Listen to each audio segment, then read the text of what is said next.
कुछ भी परमानेंट नहीं है, कुछ भी फिक्स नहीं है, कुछ भी कभी भी हो सकता है। एज का कोई रिलेशन नहीं है इससे कि यहाँ पे छोटे छोटे बच्चे हैं 2-2 साल के, 3-3 साल के, तो ऐसा कुछ नहीं है कि एक पर्टिकुलर एज ग्रुप कोई होगा या कोई जो लोग एज में बड़े हैं तो उन्हीं को कोई प्रॉब्लम या डिजीज़ होगी। It can be with anyone. मन में थोड़ा डर था कि बात क्या है। फिर हम डॉक्टर से मैंने पूछा थोड़ा साइड में, मैंने उनसे बोला सर कुछ बात बड़ी तो नहीं है, मुझे बता दीजिए। हम बता नहीं सकते जब तक रिपोर्ट का कुछ आता नहीं है, लेकिन कुछ प्रॉब्लम है।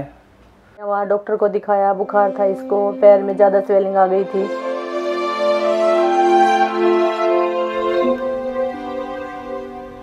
कि उसकी गांठें यहाँ की बजाय यहाँ भी सब जगह होने लग गई थी।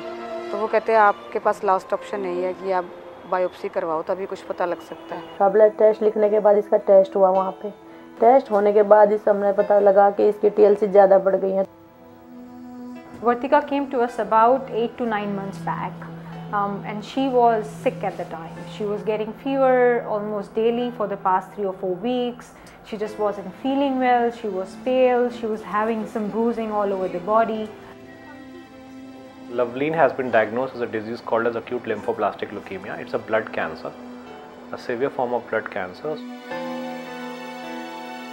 That his father died of leukemia, and that obviously played on the back of the parents and the other family members when they came with him to me for the first time, because they've had an experience and they think that Khush would probably undergo the same journey, which is get leukemia, not get better.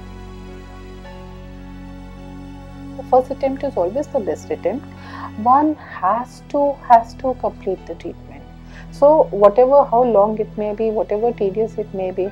So my advice to my patients is always that the journey might seem very long, but if we go through the treatment, if we complete our treatment, we actually take care of our risk of recurrences.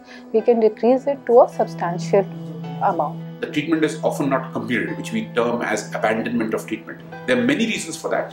There can be lack of money. There can be more subtle ways of lack of money, in the sense, who's going to, what's going to happen to my employment? I have no insurance. Who's going to look after my other children? So there's so many other things besides obvious money which are responsible for families to make the decision.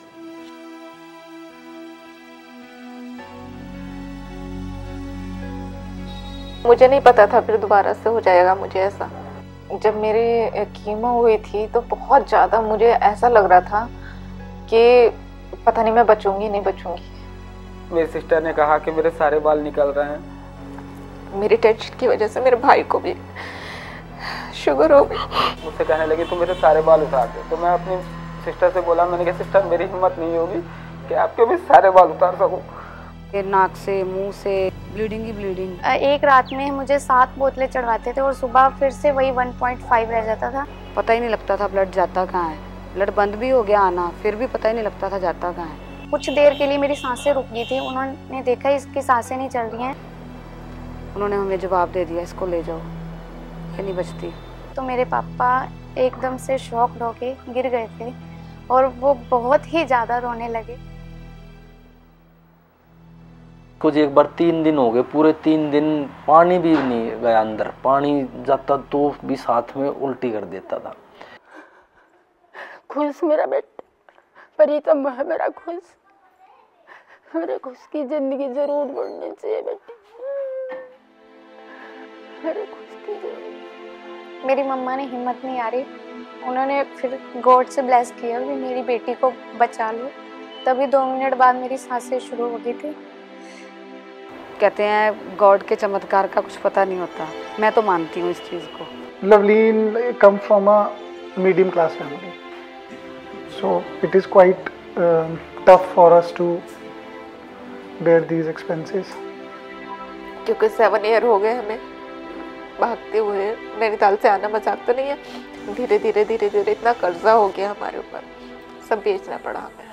हमने तो सोच लिया था कि ये ही नहीं रहेगा तो अपने जो थोड़ी बहुत ज़मीन है उसको बेच के लगा देंगे। अपने पास तो पैसे बचे नहीं थे, ऐसे ही मैक्स इंडिया फाउंडेशन ने बड़ी मदद करी है, बड़े ऐसे टाइम पे मदद करी है जब हमें बहुत ज़्यादा ज़रूरत थी। जो भी ट्रीटमेंट किया है वो मैक्स इंडिया फाउंडेशन की तरफ से ही किया है और अभी भी मैक्स इंडिया फाउंडेशन की तरफ से ही चल रहा है। ये समझ लीजिए मैक्स इंडिया फाउंडेशन ने ही हमें दोबारा ज़िंदगी दी है ये, और इसलिए वेरी थैंक्स इन मैक्स इंडिया फाउंडेशन। 6-7 महीने से मैं दिल्ली में ही हूँ, किसी भी मतलब वहाँ पे ना फ्रेंड से मिला हूँ मैं, ना ही मैं कुछ मेरे फैमिली मेम्बर्स हैं जिनसे नहीं मिला मैं जम्मू जाऊँगा उनसे भी मिलूँगा, काफ़ी अच्छा लगेगा, उनको भी अच्छा लगेगा। उसके फ्यूचर के बारे में तो मैं ये सोचती हूँ कि उसको इतना पढ़ाऊँ, उसको डॉक्टर बनाऊँ ताकि वो ऐसे पेशेंट्स की मदद करे। वो भी ये चाहती है मम्मी मैं डॉक्टर बनूँ। हमें कुछ चीज़ों के लिए ना प्रिपेयर रहना चाहिए, खुद का करेज होना बहुत ज़रूरी है, फिज़िकली प्रिपेयर्ड, मेंटली प्रिपेयर्ड और फाइनेंशियली अपने आप को एक ऐसी सिचुएशन के लिए प्रिपेयर रखना चाहिए।